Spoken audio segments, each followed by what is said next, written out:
from a dirt nor a thing in the fridge. We are all alone here and we are dead. Last night Boris discovered he was lousy. I had to shave his armpits, but the itching would not stop. How can one get lousy in such a beautiful place? But no matter, no matter. We might not have known each other in these sports, and I had it not been for the lice. Boris' summary of his views: the weather will continue bad, he says. There'll be more calamities, more death, despair, not the slightest change anywhere. The cancer of time is eating us away. Our heroes are all killing themselves. The hero then is not time, but timelessness. We must get in a lockstep towards the prison of death. There is no escape. The weather will not change. Welcome to today's Just Say No to Fascism performance, hosted by the Henry Miller Gallery. And the lecture today will be on reinterpreting Sun Tzu for the modern age. The liberal way of war, reinterpreting Sun Tzu for the modern era. Number 1, be tolerant. Number 2, negotiate from the start. Number 3, absorb the first blows. Number 4, study the situation. Number 5, build moral legitimacy, allies, strategy, equipment, and communication. Number 6, enact advanced military tactics. Number 7, fight humanely but to win. Number 8, help reformed enemies. Sun Tzu, 6th century BC China, starts with, the art of war is of vital importance to the state, a matter of life and death, a road either to safety or to ruin, which must be studied assiduously. He divides the discipline into 5 parts. Moral law, which refers to the society's ruler having elevated values that subjects respect enough to fight for. Heaven, meaning time, weather, and season. Earth, meaning terrain, distance, and supplies. The commander, who requires wisdom and courage, and method and discipline, the organization of armies so they operate efficiently. In the first section, he notes, all warfare is based on deception. Hence, when we attack, we must seem unable. When we are near, we must make the enemy believe we are far away. In specific tactical terms, Master Su's best trick is hold out baits to entice the enemy, feign disorder, and crush him. Lionel Giles's translation, which I paraphrase as bait the enemy with the straight move and beat them with the freak move. Fans of that philosophy, the Mongolians, would attack with a small force, pretend to be routed, and retreat back to where a larger force was hidden. After covering field tactics, Master Su's third section is strategic analysis, which he starts with, to fight and conquer in all your battles is not supreme excellence. Supreme excellence consists in breaking the enemy's resistance without fighting. Although this means the greatest soldier never fights by maintaining overwhelming superiority in arms, discipline, and diplomacy, also called peace through superior firepower, it maintains the Buddha-like spiritual and moral focus on peace and prosperity, which is achieved through effective war fighting, the more ethical side winning, and a shorter war, which saves lives in the long run. Humanitarian warfighting, or the liberal way of war, must be coupled with the trolley problem, identified by British philosopher Philippa Foot in 1967. It postulates if there's a runaway trolley headed towards 5 people, but the conductor could switch it to a sidetrack, killing 1 person later, what should they do?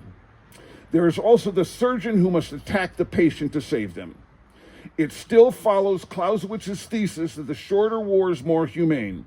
Hence, bring full force of arms as soon as possible so rational actors can understand the obvious outcome. Unfortunately, war is the product of immature, wishful thinkers, often on both sides, who ignore the evidence that fascists will traditionally attack neighbors or foes. In fact, this survival of the fittest contest dates back to Cain killing Abel. Unfortunately, most people, as well as most fascists, have not read Darwin's second book, The Descent of Man Through Selection by Sex, which proves that sexual selection and reproduction and other forms of cooperation are just as important to survival as natural selection. The harsh reality of war eventually forces mature rationalism. If we have to fight, Master Su advises, the highest form of generalship is to balk the enemy's plans, i.e., attack their strategy. The next best is to prevent the junction of the enemy's forces, attack their alliances. The next in order is to attack the enemy's army in the field, attack their armies. And the worst policy of all is to besiege walled cities, attacking their people. By assiduously following Master Su, the tolerant, loving, and liberal can prevail, as they always do, albeit sometimes after long periods of horror. 14 thoughts for the chaos of July 2025. Trumpian governance through conspiracy theories. Although this is the opposite of Suian ethics, strategy, and leadership, it does provide a cracked pseudo-democratic mechanism for inspiring followers, engaging their interests by proselytizing conspiracy theories, researching which ones are popular, and following populist sentiment. Trump flip-flopped on America's bombing of Iran on June 22nd, the first strike after 45 years of Iranian animosity. But he abides some of the liberal way of war, even though conspiracy theories are inherently fascist. He claims to be opposed to war, he gave ample warnings, and he continued negotiation. By the way, if anyone has any questions, please interrupt me right in the middle, and we will spend 60 seconds on each question. Any questions thus far? Okay. Number 2. Israel abides the liberal way of war. Aside from the Deir Yassin massacre, 4/9/1948, 107 killed, Israel fights much more humanely than its opponents, in keeping with monotheistic precepts of justice and that one God would create all humans equal. This is evident in their providing warnings to civilians, not targeting them, or giving medical care. Excuse me, is this facetious? Excuse me? Is what you're saying facetious about the way Israel conducts war? By giving warnings? No, Yes. it sounds pretty straightforward. I think it's Oh.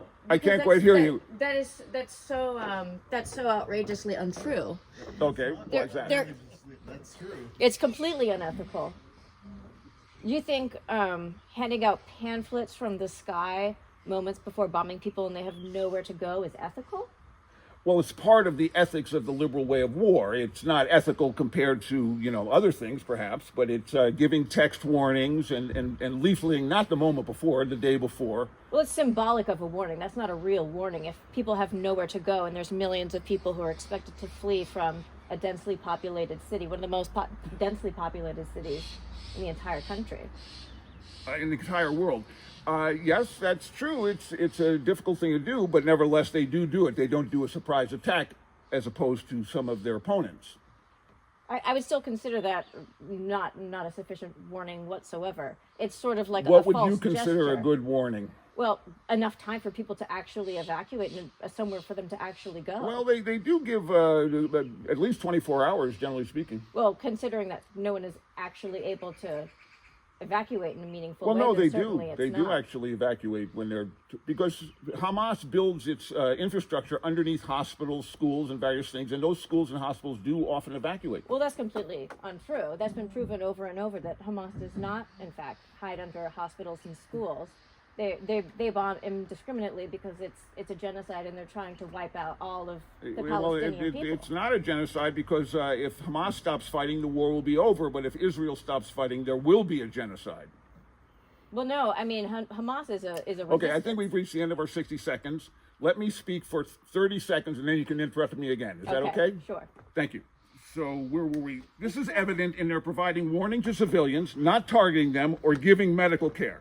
Hamas's leader, Sinwar, received cancer treatment in an Israeli jail.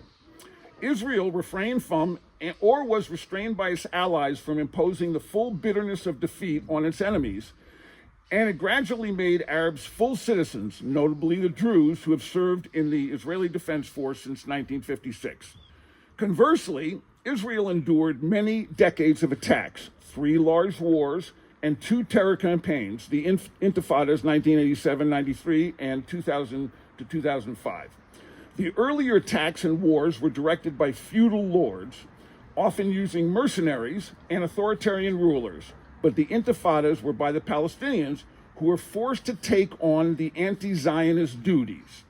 In point of fact, many working-class and upper-class liberal Arabs welcomed Jewish immigrants and the vast improvements in economy and services, which attracted Arab immigration to Israel, and Jewish labor activists ensured they were properly paid. But the authoritarian Arab elite betrayed them. They encouraged Palestinians to flee their homes in the War of 1948, although a majority state, hence Israel's 21% Arab population. They interned them in refugee camps, and they denied them citizenship, while the UN established their unique status as the eternal refugee. This made Palestinians both the symbolic Arab victims and the designated revenge fighters. There were almost 10 land for peace deals, but only one was accepted, peace with Egypt in 1978, which was pioneered by the brilliant Egyptian president Anwar Sadat, a fascist turned liberal. Under the pressure of almost a century of unrelenting violence, however, Israelis turned the other way. Originally one of the most liberal populations worldwide, quite socialist in fact, with full medical and education and many cooperative kibbutzes, they naturally turned right. Hence, the enormous Peace Now marches, attended by 1/7 of the country, and the Oslo Peace Accords of the 1990s gave way to the increasingly conservative Netanyahu. Arafat's refusing Clinton's land for peace deal, 96% of the West Bank plus 4% anywhere else in the rest of Israel, and the Second Intifada. Instead of the First Intifada's stones, it featured 125 bombings, killings hundreds, and maiming and traumatizing many more. 20 years later, 10/7 spoke an even more extreme language of war by enacting every imaginable violation except cannibalism. This signaled Hamas's determination to fight to the death, a challenge for even the most liberal warrior, who must satisfy their base by abiding the liberal way of war, while proving to the fascists that they have the guts to prosecute such a dirty war, which is another form of horseshoe politics. Any further questions? I forgot number 3. The liberal way of war kept casualties low. Although Israel suffered severe losses in their War of Independence, the War of 1948, almost 1% of the population, casualties in the Arab-Israeli conflict were a rounding error compared to the other wars of the 1940s and many since. Before 10/7, over a century of conflict, which started with the gruesome Hebron massacre, 68 Jews, 1929, there were less than 150,000 deaths total, both sides. Although the conflict appeared more murderous due to the symbolic nature of the struggle, such a low level of killing left a large reservoir of immaturity and irrationalism amongst those untutored by the brutal reality of total war. Gaza is a grotesque tragedy, additionally exaggerated by the symbolism of the Middle East, but the approximately half civilians to half fighters casualty rate is much better than the 9-1 of the American-Iraqi fight against the Islamo-fascist ISIS in Mosul, 2004. Add to Mosul the biggest bunker in history with 300 miles of tunnels and Hamas's citizens as human shields strategy, and you have history's most difficult battle space. Irrational war is based on conspiracy theories. Number 1, authoritarian and religious regimes depend on scapegoating conspiracy theories to deflect from their poor governance and to manipulate their citizens. Number 2, since Jews lived throughout the Middle East for millennia and were considered second-class citizens, they made the perfect scapegoat, able to unify diverse groups in the Middle East, just as in Nazi Germany. Anti-Semitism is the socialism of fools, as the saying goes, but so is extreme nationalism and Islamism. The parent organization of Hamas, the Muslim Brotherhood, started in Egypt in 1928, borrowed fascist ideas, uniforms, and rallies, while others became actual Nazis. The Mufti of Jerusalem, Amin al-Husseini, appointed by a Jewish English colonial officer, led the Arab uprising of 1936, murdered many Arab liberals, and spent 1942-1944 in Berlin, encouraging Muslims to join the Nazis and the Nazis to bring the Holocaust to Palestine. To create a more powerful death cult than the Nazis, Hamas used Islam's metaphors about heavenly sex and the suicide attack strategy started by Persian assassins in the 12th century. The anti-Zionist left is committing sadomasochistic, pseudo-revolutionary suicide by proxy. Although the Soviet Union voted in 1948 for Israel, and it was a leading socialist state supported by the left, Israel became a symbol of Western imperialism after the 1967 Six-Day War, when the United States switched to backing it. Since then, liberals and leftists shifted their allegiance from the nationalism of Nasser and the socialism of Arafat to the Islamo-fascism of Hamas. Although the United States was a foundational liberal institution designed to end war, it was co-opted into a grievance forum obsessed with sanctioning Israel, which took up almost half of its business. Hence, the UN Refugee Agency, which settled tens of millions of refugees from 1945 to 1955, established a second entity for the Palestinians, which did the opposite, kept them in refugee camps and blocked them from becoming citizens of Egypt, Lebanon, etc. Moreover, UN funds were used to indoctrinate Palestinians into Hamas's death cult, accumulate its war material, and make some of its leaders billionaires. Leftists have long been attracted to Islamists and vice versa, despite the tragedy of the Iranian Revolution, where the leftists were soon eliminated, because both have a totalist worldview and charity for the poor. Indeed, hundreds of anti-Zionist demonstrations worldwide since 10/7, with the horseshoe politics of leftists joining with Islamo-fascists and neo-Nazis, provides the popular support that drives Hamas to the death struggle. They hope their martyrdom will also drive the next anti-Zionist total war.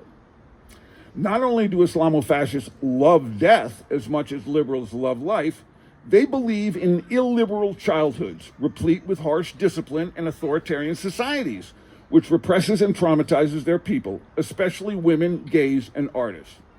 But that makes them more macho, forcing them to bond with their fathers or tyrants in a type of Stockholm or repressed father hatred syndrome. This is well explained by Mossab Hassan Youssef, the son of a Hamas leader, in his books, movies, and current pro-Israel speaking tours. Raped as a youth, Youssef worked for Hamas until he rejected their irrationality and brutality when he was in an Israeli prison. After becoming an Israeli spy, he stopped dozens of suicide bombings during the Second Intifada and became a liberal Democrat and yoga teacher. Ukraine and Israel are standing for liberal democracy. Regardless of what you think of Zelensky or Netanyahu, Ukraine and Israel are liberal democracies, attacked by fascist entities determined to eliminate them. Hence, Middle Eastern and European liberal Democrats support Ukraine and Israel, tacitly or overtly, including a new wave of Arab Zionists and even some Gazans. Imagine the tragedy of suffering through the Israeli-Gaza war only to have some Hamas emerge from the tunnels, claim victory, retake Gaza, as well as the leadership of the radical Arab-Iranian imagination, and repeat the process in a few years. The Middle East had a strong feminist and art movement, the Partisans of the Nude, started in the 1930s, but that was ended by fascism and Islamicism. Indeed, many liberals are reluctant to express their beliefs, knowing that the fascists are still in power and will oppress them. With each success of liberal democracy, however, more will emerge. Liberals are inevitably attacked by fascists, but equally inevitably win. Over time, any further questions? Over time, any given liberal democracy will eventually be attacked by fascists, from within as well as without, because fascists believe liberals and democracies are weak, decadent, and an easy mark. As the North proved in the Civil War, the Allies in World War II, and Ukraine today, the liberal way of war is effective, innovative, and inspiring, if slow. It takes trusting and optimistic liberals a long time to recognize a threat, discover a functional strategy, invent the appropriate equipment, and go into overdrive. When they do, however, liberals abide Master Su's art of war in choosing a path with morality and rationalism which inspires enthusiasm, creativity, bravery, and hard work. Although it may take years, decades, or centuries, liberal societies, the offspring of Abel, always beat the fascists, the children of Cain. If they didn't, we'd still be in caves under the thumbs of bullies. Number 7, conspiracy theories eventually lead to genocide. A conspiracy theory is a false narrative that provides real emotional benefit and a psychological shield from repressed father hatred syndrome. Indeed, false narratives are part of religion, theater, fantasy role-playing, and undercover police work, but also fascism. Fascists often claim a conspiracy theory is true and incorporate it into a political platform, leading to the need to kill the physical representation of the truth. When the Nazis based their program on the Protocols of the Elders of Zion, the Russian secret police forgery about Jewish world domination, they automatically needed a genocide to redeem their false narratives. Given the current right-wing American obsession with conspiracy theories, from the stolen 2020 election to Epstein or Gabbard's claims elites are building bunkers for World War III, such an outcome in America suddenly seems possible. It is offset, however, by Trump's lack of focus, tendency to flip-flop, or taco, Trump always chickens out, and his scapegoating of immigrants. Number 8, Arab and Muslim Zionists will save the Middle East. Rational Middle Easterners recognize that Palestinianism, which claims the ancient Jewish heritage is a hoax and they were the original people of the land, is a conspiracy theory.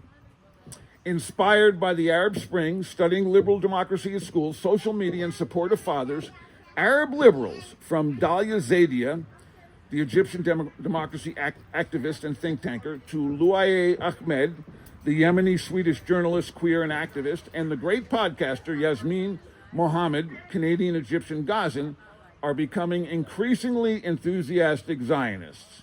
Some are moving to Israel, and a few converting to Judaism, notably the Syrian-Lebanese French woman Rawan Osman. Now that the IDF decapitated Hezbollah in Lebanon, which helped overthrow the murderous Assad regime in Syria, 600,000 killed in 13 years of civil war, more Arab Zionists will emerge.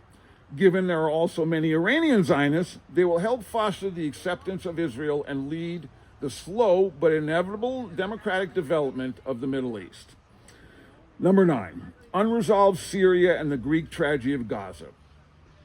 With the Druze being massacred in southern Syria, Syrian clerics issuing fatwas, religious edicts, allowing the capture of Druze women as slaves, sex slaves, and Israel intervention from bombing Damascus' Ministry of War to allowing Israeli Druze to help their cousins, the future of Syria is uncertain under President al-Julani, originally al-Sharia. Moreover, Hamas's determination to fight to the death, use Gazans as human shields, and steal their supplies, as well as problems with Israel food distribution and some trigger-happy IDF conscripts, is making Hamas's sadomasochistic, pseudo-revolutionary suicide ever more grotesque. Notably, the UN prevented 950 trucks from entering Gaza because they don't want to collaborate with Israel. Some Good Samaritans tried to get Egypt to open its blockade of Gaza and have started airlifts. Meanwhile, France, Ireland, and others are providing symbolic support for Palestinianism, while Trump, India, and others are opposing it. And whether Islamofascism will live to fight another day is undecided. If it does, it will undoubtedly rebuild and in a few years attempt another annihilationist attack perhaps with a nuclear weapon. Number 10. Ukraine in the third year of a 10-year war of attrition. The situation in Ukraine is grim, with massively increased Russian bombardment, Trumpian disinterest, and the recent imbroglio over Zelensky's conflicts with Ukraine's anti-corruption organizations. Many of my Ukrainian friends are depressed, though the ones joining the army remain enthusiastic. Nevertheless, the Ukrainians are innovating and working hard, producing millions of drones and attacking deep into Russia, including the strategic trick of trucking in cargo containers full of drones, which destroyed much of Russia's strategic bombers and would have made Master Sue very proud. They are also annihilating up to 1,000 Russians daily. The Russian economy could also collapse if secondary sanctions on their oil was enforced. While Poland, Finland, and now Germany is vigorously supporting Ukraine, there are virtually no Ukrainian flags in the United States, meaning that if the left supported a democratic Ukraine, it could turn the tide. Number 11. War is forced maturation. In a development similar to Dostoevsky's Condemned Man having incredible insights while approaching the gallows, the irresponsible and immature man and woman will eventually become rational and responsible due to the punishing hard knocks of education through war. A question, sir? Free Palestine. Free Palestine. Okay. And would that include destruction of Israel? No. One state solution, equal rights for everybody. But there are equal rights for Arabs in Israel. You're joking. That's So a joke. you've never seen the Arab Supreme Court justice who put Why do you even call him Arab? He's Palestinian. Can you say Palestinian? Sure, Palestinian, but you they're accept- not Palestinian. Many of them don't feel Palestinian in Israel because they appreciate Israeli society. They become doctors, lawyers, they're Supreme Court justices, they get an education, they get free medical. Can you justify the starving and bombing of hundreds of thousands of children? Well, it's part of You can't Hamas's justify death cult, and they believe in No. using civilians as shields, The and they believe United in fighting States- to the death. That's bullshit, man. Oh, Hamas. The United States and Israel are dropping bombs. What's that? United States and Israel are dropping bombs on Gaza, and they're also annexing the West Bank. The Knesset just approved annexing the West Bank. What do you have to say about that? Well, I Do you agree think with that that? there's a certain legitimacy after 80 years of war that has been unresolved, and they refused to take a peace, land for peace, offered 10 land for peace offers, and then they made the 10/7 attack, which symbolized that they want to fight to the death because they did every brutality except for cannibalism.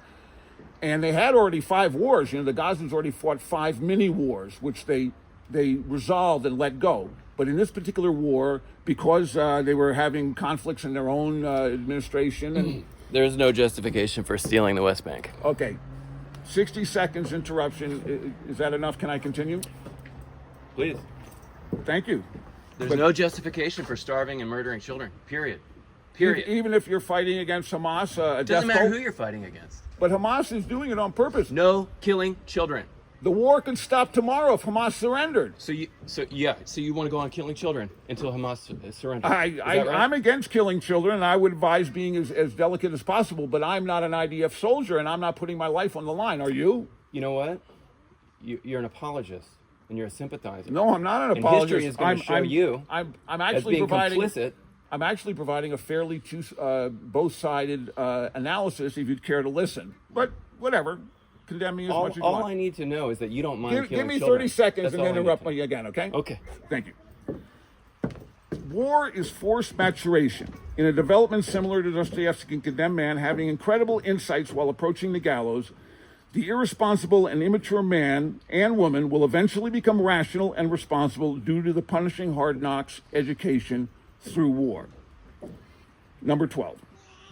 The victory of a liberal democratic entity in the Middle East, even if limited to the tiny territory of Israel, will free up those fearing for their lives or suffering from Stockholm Syndrome or repressed father hatred to speak and act freely, spurring liberal democratic developments. After the pager walkie-talkie attack, which decapitated Hezbollah in September 2024 and would have overjoyed Master Sue, Lebanon has had promising political developments. The election of a new government, Prime Minister Nawaf Salam and President Yosef Aoun in early 2025, may end a long period of dysfunction and domination by Islamo-fascists and help their severe economic crisis. Number 13, toxic men are fascist. The dysfunctional macho patriarchy inevitably goes fascist. Nevertheless, the brutal physical education of actual war or the intellectual study of Master Sue's art can lead the childish, irresponsible man to become a responsible adult and make peace and balance. As I show in the conclusion to what I learned making a Holocaust movie, Darwin and Love, which is the last chapter of my mother, Tonya R. Blair's book about the Holocaust, Love at the End of the World, Stories of War, Romance, and Redemption. Available here or through Amazon. Number 14, what would Henry Miller think? Although Henry Miller fled World War II in early 1939 and settled as far away as possible in Big Sur, California, and eschewed politics, his dedication to free speech, liberal sex, and avant-garde ideas makes him a poster boy for liberal democracy. Indeed, he never voiced support for the fascists, as did his literary contemporaries Ezra Pound, William Butler Yeats, T.S. Eliot, and Ferdinand Celine. A member of the Socialist Party in his youth, Miller predicted World War II on page 9 of his first bestseller, Cancer in the Tropics, as well as his open letter to Surrealists. And he adored Jews, from his first wife, Mona, to almost all his close friends in the Paris years. His misogyny and anti-Semitism were a satirical theme he liked to pursue simply because it drove the squares insane, and when he was coming up in the 1920s, liberalism had finally freed women and Jews, making them legitimate subjects of inquiry, including satire. Thank you very much, and if there's any questions, please let me know. I also have Just Say No to Fascism t-shirts and stickers.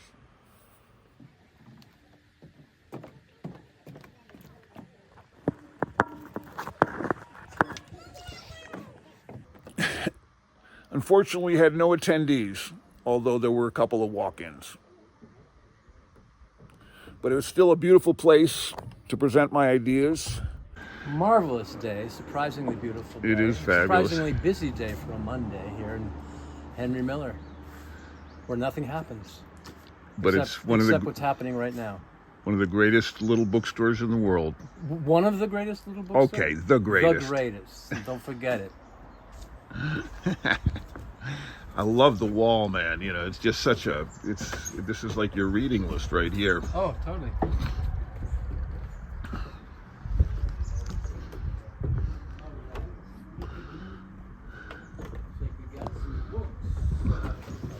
Been up here since then, trying to recover from the shock. Where do you guys from? Boston. All right.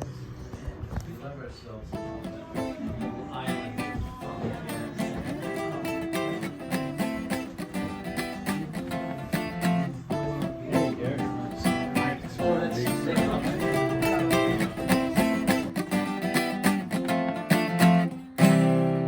Living in a villa on the ridge, there's not a crumb of dirt nor a thing in the fridge. We are all alone here and we are dead. It's always great being here at the Henry Miller, meeting the people, having the literary discourse, and sometimes giving my little performances. In conclusion, if you thought what I said was interesting, I invite you to read more about it at my some of the articles I've written, like this one, Did Arabs and Jews Like Each Other in 1948? I'll have a link below. Why Arab Liberals Support Israel, and My Half Century with Islam. It's Loving Sufis, 4 Secrets, and the Monotheistic Wars, which is the first half of my book about my travels in Islam in 1972-73, and my discoveries over 50 years of researching it, notably about the Sufis, their 4 major achievements, but also the 4 secrets of the Middle East.